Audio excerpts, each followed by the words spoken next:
Olá, bom dia, boa tarde, boa noite. Como que vocês estão? Enfim, mais um episódio aqui do podcast A Palo Seco e tenho informes para fazer. Eu estou aprendendo a utilizar recursos agora, eu mesmo fazendo podcast, e agora durante todo o podcast não vai ter mais aquela tela preta, vai ter uma imagem.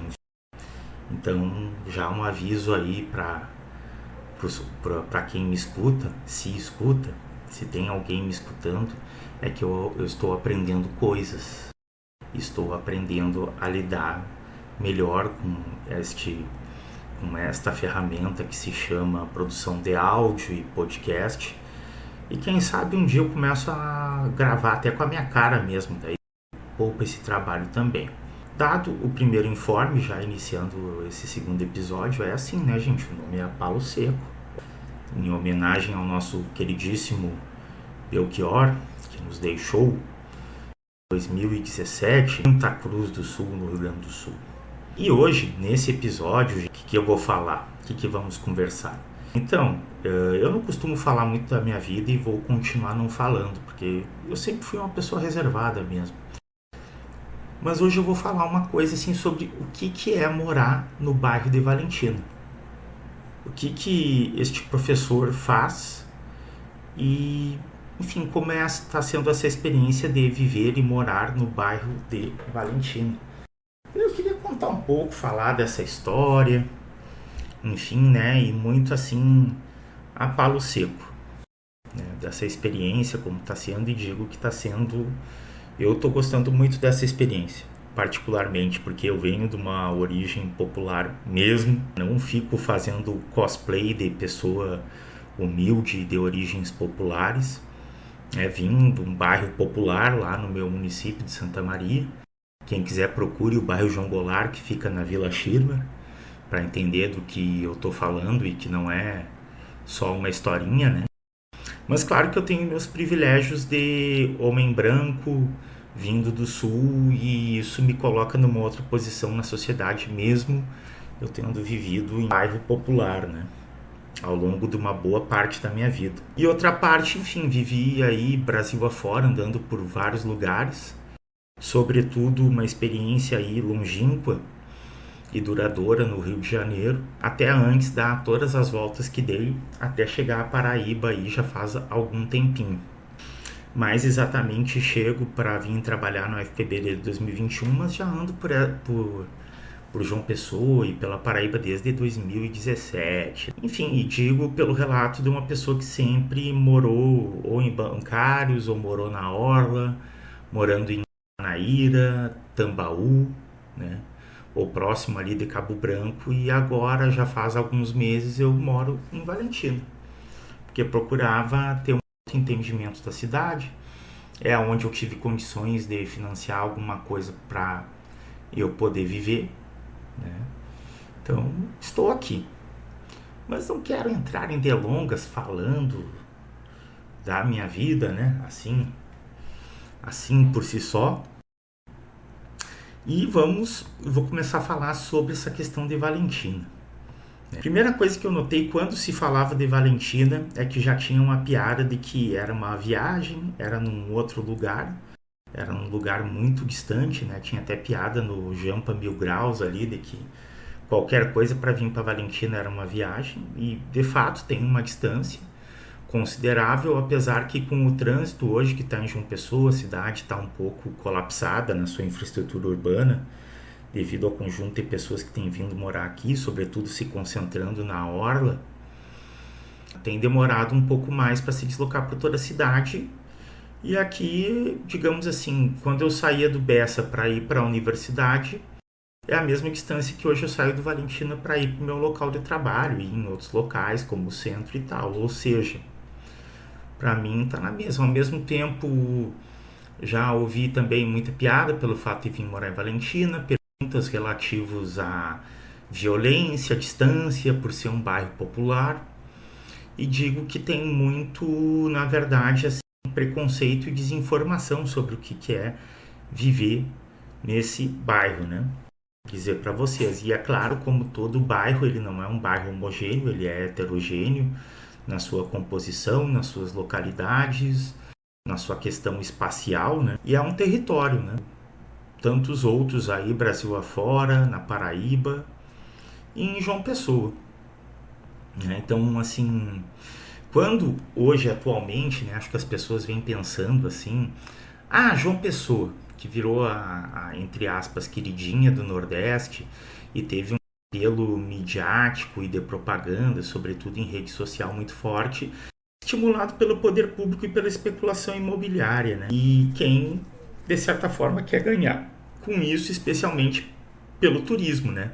E sabemos que existem vários tipos de turismo, turismo sustentável, turismo comunitário, turismo rural, e existe também o turismo de massa, que é hoje o tipo de turismo que vem prevalecendo em João Pessoa, que é uma massa de pessoas que chega num determinado período do ano, geralmente de dezembro a fevereiro, e estão, enfim, ocupando a cidade. Muitos vêm, se deslumbram com o período de verão, ou estão em busca de um Eldorado, que muitas vezes não encontram nas suas cidades natais, e vêm para João Pessoa em busca disso, né? Eu vim muito antes e vim por conta de ter sido redistribuído de outro lugar para cá, então não vim atrás de modinha, né? Enfim, quem é mais próximo a mim sabe que eu escolhi o Nordeste para viver o resto da minha vida, né? Então, mas também é legítimo, né? As pessoas estarem buscando um local melhor para viver e verem em João Pessoa isso. Nem que seja por um momento, ou como muita gente do Sudeste e Sul vem para cá para investir, comprar apartamento, comprar flat, tentar ganhar algum dinheiro aí com esse boom midiático e propagandístico sobre João Pessoa, né? Mas para falar disso em João Pessoa ainda eu tenho dos meus outros podcasts com narração de IA, contando um pouco como está essa situação em João Pessoa e desse colapso infraestrutural que a cidade vem vivendo, né? Não um colapso de pessoas, mas tem um colapso aí infraestrutural em vários campos na cidade. Por mais que quem esteja ganhando dinheiro com essa situação negue, mas a realidade é essa. Bom, já estamos aqui, gente, 8 minutos falando um monte de coisa. Então, para não escapar do assunto, né, gente? Então, muita gente pensa em João Pessoa e pensa Tambaú, Cabo Branco, Bessa, Centro Histórico. Acho que mais Tambaú, Cabo Branco e Bessa, né, gente? Intermares, que é em Cabedelo, que é do lado. E esses lugares, eles fazem parte da cidade, claro, evidentemente. São locais de destaque, de apelo turístico. Mas tem uma outra João Pessoa, construída principalmente a partir da expansão urbana das últimas décadas e onde vive uma parcela expressiva da população da capital. E digo mais, o bairro de Gramame, que é aqui do lado, é o que mais cresceu percentualmente no último período em João Pessoa. Essa é a região da cidade onde mais cresce, que é onde está a classe popular, a classe trabalhadora de João Pessoa, né? Na sua grande maioria. Para essa João Pessoa que a gente vai hoje, vai nesse episódio. Então a gente está vindo, gente, para a Zona Sul, mais especificamente para o bairro de Valentina de Figueiredo, que é um bairro popular que nasceu oficialmente como um enorme conjunto habitacional na década de 80, mas a história territorial é mais antiga e a gente vai falar um pouco isso, né? Então, antes de ter avenida, supermercado, farmácia, escola, igreja, oficinas e milhares de casas, tinha aqui uma paisagem predominantemente rural. Tinha aqui fazendas, caminhos de terra, rios, mata e atividades agrícolas intensas aqui nessa região, né? E nas proximidades, comunidades muito anteriores ao próprio Valentina. Então, para contar a história desse bairro, eu não vou começar em 84, quando se inaugurou aqui um conjunto habitacional. A gente precisa voltar um pouquinho no tempo, né, pessoal? Então, antes de existir qualquer bairro aqui chamado Valentina de Figueiredo, essa região de João Pessoa aqui já era ocupada, né? A comunidade possui uma história de mais de 200 anos e uma documentação de ocupação territorial desde 1855. Veja só! Paratibe, por exemplo, é atualmente reconhecida como uma comunidade quilombola. Aqui na Paraíba, em João Pessoa, e durante muito tempo, essa população viveu numa região essencialmente rural. As famílias cultivavam pequenas roças, pescavam, caçavam, coletavam fruta, caranguejo, marisco, retiravam lenha e faziam carvão. Essa informação é importante porque impede uma interpretação assim bastante comum e os mitos fundacionais que se possa ter sobre uma área de expansão urbana como é o Valentina, né? Tomar uma água aqui, né, gente? Que falar desgasta a voz aí, a gente tem que tomar uma aguinha de vez em quando, né? Não repara. Então, quando grandes conjuntos habitacionais eles foram construídos aqui na Zona Sul, né, a cidade não estava avançando simplesmente sobre espaços vazios, já tinha uma população aqui. E existe ainda outro nome fundamental para a gente compreender a formação do Valentina, que é o Cuiá. Então, antes da urbanização, gente, a parcela expressiva aqui do que é o Valentina hoje se chamava Fazenda Cuiá. E registros históricos e, sobretudo, na Câmara de Vereadores de João Pessoa são fartos e ricos sobre essa história, né? Que situam a formação dessa fazenda em 1938 por um tal de Cícero Honorato Leite.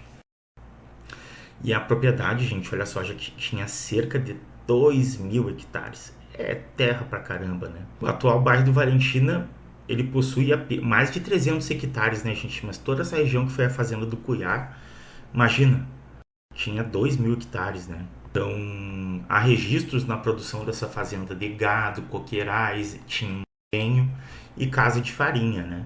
O rio Cuiá e outros cursos faziam parte da paisagem aqui, que era ocupada por essa fazenda, né? Então a gente está falando de uma zona sul completamente diferente daquela que a gente vê hoje, né? Imagina, né? Então, em vez de avenidas movimentadas como tem hoje, ainda mais no horário de pico e uma paisagem urbana assim muito contínua, né? Tinha propriedade rural, vegetação, plantação, animal, estradas de terra, né? E uma das primeiras estradas de acesso à fazenda Cuiá, assim, para com João Pessoa, o centro de João Pessoa foi aberta na década de 40, né? Então essa área aqui permaneceu durante algum tempo distante da malha urbana da cidade, né?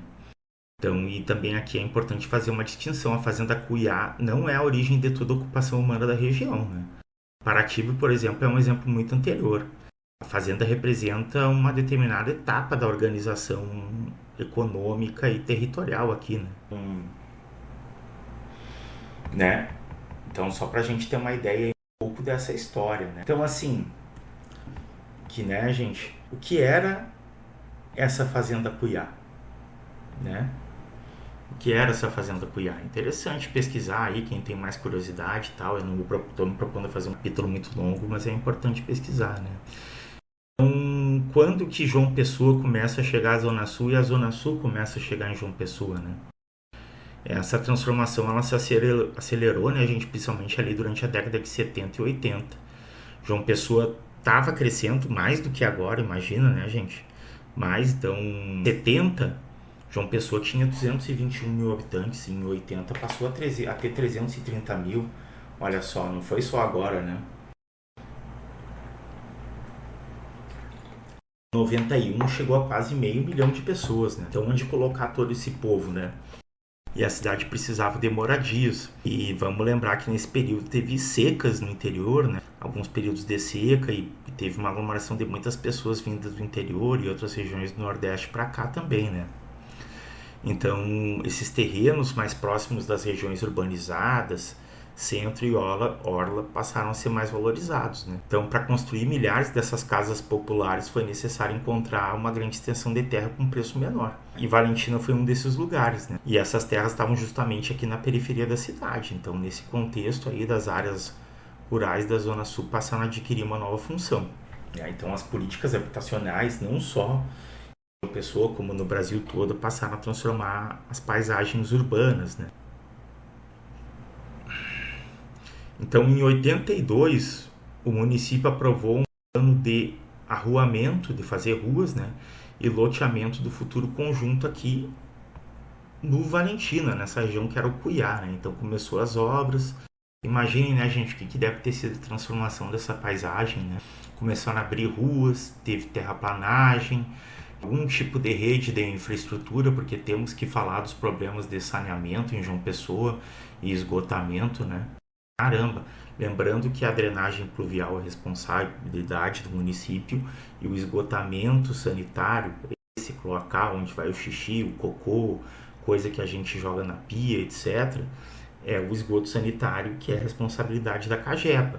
E essa água, que é da chuva, que é uma água de descarte, enfim, essa é a drenagem pluvial, que seria a tese responsável da prefeitura municipal. Então imagina, a gente também teve poste e a implementação de casas, né? Então assim, a antiga estrada rural que ligava João Pessoa ao Valentina, ela foi asfaltada pelo Instituto de Previdência aqui do Estado em 83, o IPEP, né?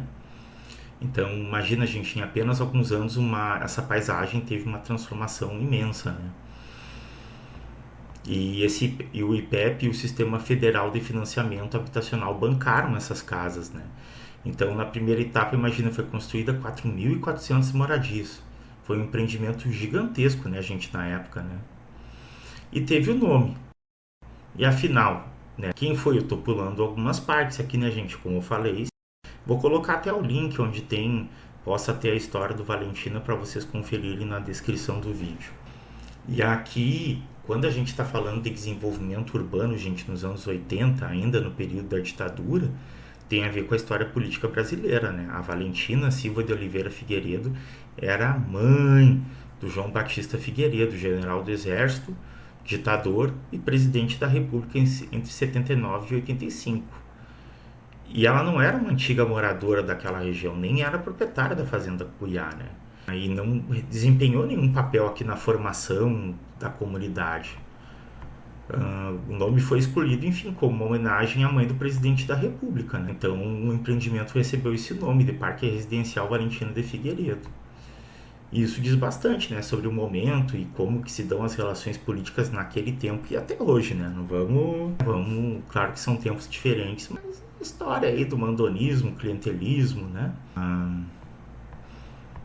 Naquele mesmo ano, né, de 84, quando foi dado esse nome, o Brasil já estava vivendo as grandes manifestações do Direta Já, a ditadura estava chegando no fim, né? Poucos meses depois, o Tancredo Neves depois que foi inaugurado o Valentina, o Tancredo Neves já tinha sido escolhido pelo colégio eleitoral. O bairro nasceu carregando no nome uma referência familiar ao último presidente general, né? Então, na vida cotidiana, né, a gente passou a chamar de Valentina. Então, deixou de significar a mãe do João Figueiredo. Então, transformou-se em outra coisa. Virou um lugar, virou referência geográfica, virou identidade de uma classe popular, trabalhadora de João Pessoa, e simplesmente hoje diz, eu moro no Valentina, né? Então, é interessante, né, isso, mas tem essa história, né? Então, integrar... as casas, os conjuntos habitacionais foram entregues, mas isso não é criar um bairro, né? E muitas das casas aqui, olha só, cada bairro, como por exemplo, pega a Mangabeira, pega o Geisel, foi destinado a pessoas diferentes, né? Então, por exemplo, muitas dessas casas foram destinadas a servidores públicos estaduais e as suas famílias, né? Mas tem uma diferença fundamental entre construir um conjunto e produzir um bairro. Então, a casa era entregue, mas a comunidade não, ela tinha que ser construída e vivida pelos moradores, né? Então, os primeiros anos foram marcados por dificuldade, né? Porque, enfim, tinha todo um bairro a ser construído, né? E a distância em relação ao centro era considerável e é considerável. O comércio ainda era pequeno, os serviços públicos ainda estavam sendo estruturados, o transporte coletivo era fundamental para quem precisava trabalhar, estudar, fazer compra ou resolver qualquer problema, né? E as pessoas também começaram a modificar o que receberam do Estado, né? Então as casas foram ampliadas, muros apareceram, as garagens viraram pequenos comércios, né? Barzinhos, mercearias, costura, charcutaria, sapataria, várias outras coisas, né? E o conjunto habitacional pouco a pouco foi efetivamente virando bairro, né? O comércio transforma o bairro, então imagina, né, gente, padaria, farmácia, bar, oficina, salão de beleza, loja de roupa, academia, restaurante, supermercado e serviço de saúde, né? Então, e o próprio mercado público de Valentina, que se transformou numa referência, né, de comércio local. Então isso modificou, né, a relação dos moradores com a cidade e com o próprio bairro, né? E tem que considerar que o Valentina aqui está conectado, né, pessoal, com o Mangabeira e o Geisel, né? Aliás, recomendo a vida noturna do Geisel ali na sua avenida principal, ó. É bacana, é legal. Temos hoje ali um polo gastronômico aqui na região sul, estou falando sério mesmo, com uma diversidade de coisas, desde pastelaria, pastelarias que vendem pastel de 1 quilo, espetinhos dos mais variados possíveis, né? Os espetões da Kombi, ó, super recomendo. E tem outros bares, enfim, tem até uma mini boate ali, dá pra dizer, uma boatezinha, né? Claro que a gente tem aqui perto o Doris, o famoso Doris também. Quem não foi, recomendo, é uma experiência, né? Então tem muita coisa aqui acontecendo, né, gente, nos bairros próximos aqui também. Então, mas também deixou de ser simplesmente um bairro dormitório aqui, Valentina, né? Então, o Valentina passou a exercer algumas funções de centralidade aqui na região sul, junto principalmente com Mangabeira, que tem um polo comercial tremendo aqui dessa região, né, gente, do comércio popular e de estabelecimentos comerciais, né? Então, assim, tem o Valentina oficial e o grande Valentina do nosso país, Valentina. E só para mais uma curiosidade, gente, aqui temos também rádio comunitária, que é muito boa e que eu costumo escutar às madrugadas. É a Rádio Valentina, gente, é uma rádio comunitária. Eu não me lembro aqui de cabeça a frequência, mas escuto nas madrugadas, ó, trilha sonora 10. E tem uma programação durante o dia e tal. Quem não conhece, escute. Eu acho que a antena aqui pega mais o bairro, tá? A gente não vai chegar em todo lugar da cidade, não. Então isso ajuda a entender uma confusão frequente quando a gente fala da população do bairro. Eu, por exemplo, eu moro no Grande Valentina, mas eu moro no Planalto Boa Esperança, que é tipo 5 minutos caminhando até a avenida principal do Valentina, né? Então o Valentina hoje, gente, assim, para ter uma ideia, ele registra cerca de 30 mil habitantes, né? Hoje pelo censo, assim, pelos dados do censo. Mas geralmente a gente encontra referência a uma população muito maior. Por quê? Porque tem uma diferença entre o bairro delimitado administrativamente e essa grande Valentina, né? Então, Paratibe, Mussumagro, aqui onde eu moro, Planalto, Boa Esperança e outras áreas, tem uma relação intensa com essa centralidade. Então, existe o Valentina administrativo e o Valentina vivido. E eu vivo do Valentina vivido, né? Daria para nós falar aqui do Lefebvre, né? Mas eu não vou entrar nessa discussão aqui, gente. Eu tô falando do Valentina, né? Dá uma discussão boa aqui sobre sociologia urbana, viu? Hashtag fica a dica aí. Então, uma região que as pessoas reconhecem, né? Pelas relações, pela convivência, por essa referência, por ter uma identidade. Tem uma programação comunitária, tem formas, tem pessoas que se conhecem de muitos e muitos anos aqui, tem pessoas novas chegando aqui como eu estou chegando, né? E o Valentina tem uma outra característica além da sua história, do seu comércio e desse conjunto de serviços que o bairro tem, que são as igrejas e a vida religiosa, né? Então, a religião sempre participou muito fortemente da formação da vida comunitária aqui, né? E uma referência importante é a Paróquia Santíssima Trindade, né? Cuja matriz está ali na Rua Inspetora Emília Mendonça Gomes. Então, a igreja não é só um espaço religioso, mas também um lugar de encontro e atividade comunitária, né? Então, com o crescimento da população, a própria estrutura católica da região se expandiu, né? Hoje tem diferentes paróquias e comunidades católicas e, claro, tem uma comunidade evangélica de diferentes matizes dentro do que é a religião evangélica, de diferentes expressões, formas, correntes, matizes, né? Assembleia de Deus, igrejas batistas e outras diversas denominações pentecostais e neopentecostais fazem parte dessa paisagem urbana aqui, então isso é muito forte aqui também, né?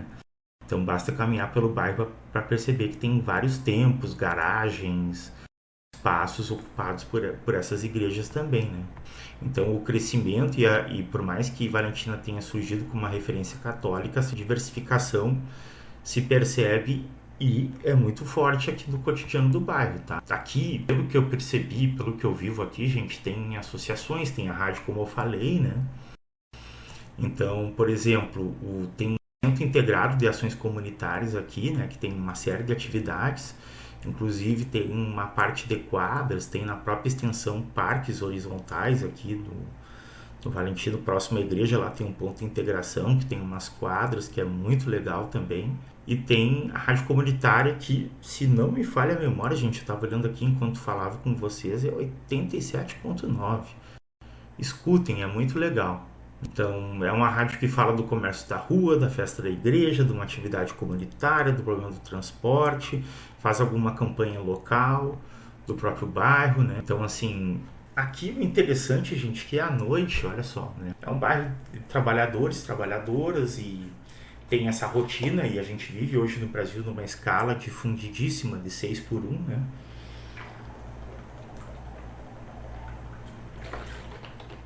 Então tem uma atividade noturna de determinados comércios, principalmente comércio de salgados, gente.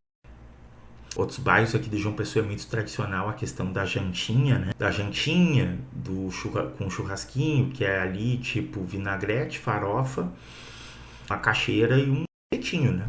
Seria a jantinha ou tu pede só o espetinho à parte. Geralmente, aí vamos lá, uma jantinha é em média 15 a 17 reais e um espetinho varia entre 8 a 12, né? Vamos dizer assim, só o espetinho, né? Então, né, aqui à noite é interessante que não, aqui é os salgados.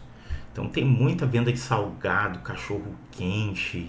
É muito intenso aqui. A galera vai com força nesse negócio, viu, gente? E come salgado. Então é uma característica aqui que eu percebi no Valentina diferente de outros bairros, assim. Não que não tenha espetinho, né, gente? E não que não tenha até loja de açaí aberto e tudo. Tem uma variedade, né? Mas as salgaterias aqui é uma coisa que chama atenção, né? Me chamou pelo menos, né? E experimentei muitos e tem muita coisa boa, né? Então, assim... E depois de 4 décadas, né, gente, já tem muitas gerações que já passaram aqui, nasceram aqui no Valentina, né? A questão do bairro já tem uma identidade, né? Que perpassa desde a questão que o bairro foi fundado, de pessoas que nasceram, que já são netos, netas e já têm filhos, filhas e né, é uma história. Então tem uma identidade, né, dos bairros populares e aqui não é diferente, né? Então assim, e como é morar no Valentina? Então tem esses problemas de transporte público, gente. Às vezes o ônibus atrasa, às vezes não. Eu já peguei ônibus aqui umas 2 vezes, mas devido à minha dinâmica de vida, muitas vezes eu não tenho como esperar o ônibus e tal, né, gente? Então, às vezes me desloco por aplicativo, né? E a mobilidade aqui é uma questão importantíssima para a vida dos moradores e o transporte coletivo continua sendo importante, mas tem problemas e atrasa. Principalmente depois da pandemia, piorou muito o transporte aqui em João Pessoa, né? Eu acho que não só em João Pessoa, em algumas cidades do Brasil, né? Então, né, a gente tem uma coisa também, a gente tem que colocar assim, que a gente sempre coloca assim, né, que sempre aqui seria uma periferia e os outros locais da cidade, sei lá, a Orla seria um centro, o centro histórico seria um centro, né? Mas Valentina, Mangabeira, o Geisel, eles são o centro de uma outra história, Gramame, eles são o centro de uma outra história, de uma história que está se construindo aqui nessa região sul, né? Ao contrário das praias da região norte, lá vamos dizer assim, ali da Orla, mais tradicional, Cabo Branco, Tambaú, Manaíra, Impeça, enfim, aqui não estão jogando litros e litros e litros e milhares de litros de esgoto como está sendo jogado lá, né? Então aqui a gente tem praias na Zona Sul aqui, inclusive a 20 minutos daqui, 15 minutos de carro, moto, que são praias limpas, né? Como a praia do Gramame, como ali as praias do Conde, enfim, né, gente? Então tem praia limpa, né? Então, assim, aqui é o centro de uma outra história que está se construindo. Então, a gente também, às vezes, não tem que se lamentar e mora na periferia. Por mais que as pessoas tenham preconceito, olhem de nariz torcido, ou façam piada, né? Por preconceitos de classe, quando alguém diz que mora em Valentina, é muito mais preconceito do que se propor a viver, né? Até porque vamos comentar que os índices de assalto hoje, estatisticamente, estão muito mais altos no bairro de Manaíra do que em Valentina, né? Então, assim, a realidade, por mais que a gente ache outra coisa, que estigma aí junto às classes populares, a realidade diz outra coisa aí hoje, né, gente? E aonde tem praia limpa é pra cá, né? Então, assim, é o centro de uma outra história. A gente poderia olhar assim, né? Em vez de olhar aqui só como um bairro periférico, né? Então, o que dizer para vocês, né? A cidade, ela não é só construída pelos prefeitos, governadores, empreiteiras e grandes projetos urbanísticos. É isso que a gente está tentando passar a mensagem com uma série que a gente tem, que é João Pessoa que não está à venda. É uma outra série, enfim, é que a gente vem discutindo isso. A cidade também é construída por milhares de decisões, de pequenas decisões tomadas no cotidiano pelas pessoas que moram nela, inclusive aqui no Valentim. Então, assim, quando me perguntam como é morar no Valentina, né, a resposta tá a primeira coisa, gente, nessas diferentes camadas históricas desse território aqui, né? Segundo, assim, que é uma experiência muito valorosa conhecer João Pessoa vista desse ponto, né? A partir desse ponto de vista. Então, assim, né, de ver a construção de um bairro popular como desses, que está passando pelos mesmos problemas que várias outras regiões de João Pessoa devido a uma administração pública municipal péssima. E vou dizer mais, assim, mas isso é a minha opinião e só é a minha insignificante opinião. Então, tá falando mal porque é o Cícero, porque tu vai votar no Lucas, porque não sei o que é o Efraim. Gente, esses três candidatos aí, me desculpa, faz tudo parte dessa oligarquia que mantém esse estado de coisas e essa desigualdade nesse estado, no país. Eu não apoio nenhum dos três, mas não precisa apoiar um ou outro para entender que a administração da cidade hoje é péssima. E isso tem indicadores de sobra. E olhem lá na série João Pessoa está à venda, que é uma pergunta, lá tem todos os indicadores e índices, por mais que tentem maquiá-los, né? Então, assim, gente, morar em Valentina é essa experiência. Está sendo uma experiência incrível, tem problemas, tem contradições, como todas as partes da cidade têm, como grandes cidades e cidades que estão se expandindo no Brasil têm, mas, sobretudo, tem essa riqueza aqui, né, gente? A gente tem que olhar as coisas, a gente tem de olhar muitas coisas pelas coisas como elas faltam. E claro que aqui falta muita coisa, e está faltando, inclusive, serviço urbano básico devido ao desleixo da administração pública municipal e estadual. Mas está sendo uma experiência e tanto. Então, assim, quem estiver vindo para João Pessoa, quem está em João Pessoa e está insatisfeito, achando que o seu aluguel está caro, venha para Valentina. Vamos construir e viver nesse bairro, ou nessa grande Valentina, né? Que afinal eu sou um residente do Planalto Boa Esperança. Então, gente, agradecer aí 35 minutos, falei pra caramba. Nossa, né? Então, gente, agradecer a atenção de vocês ou não agradecer. É o que eu hoje, andando pela cidade toda, sábado de sol, pude perceber aí e me fez refletir sobre essa experiência de estar morando no Valentina. Outra hora, qualquer coisa, eu abro o microfone de novo, venho a Palo Seco e falo mais dessa experiência, tá? A gente vai se encontrando, vai se falando, essa conversa continua, se não for conversa, pelo menos eu falei para mim mesmo e reorganizei para mim o que é essa experiência de estar morando aqui. Abraço para todo mundo. Novamente, como eu disse, um ótimo final de semana. Se tu está ouvindo isso no dia da semana, espera chegar no outro final de semana para ter um bom final de semana. Fiquem bem, gente. Cuidem-se. Hoje foi campanha, mais uma vez uma campanha de vacinação. Se vacinem. Eu também não quero ficar só falando de assuntos densos e assim, tipo, críticos, mas uma hora nós vamos ter que falar sobre as mudanças climáticas, gente. E da cobertura vacinal e de como isso tudo vai afetar a nossa saúde, a economia, a nossa vida, né? Já vem tão dura. Gente querida, um abraço e tudo de bom. Tchau.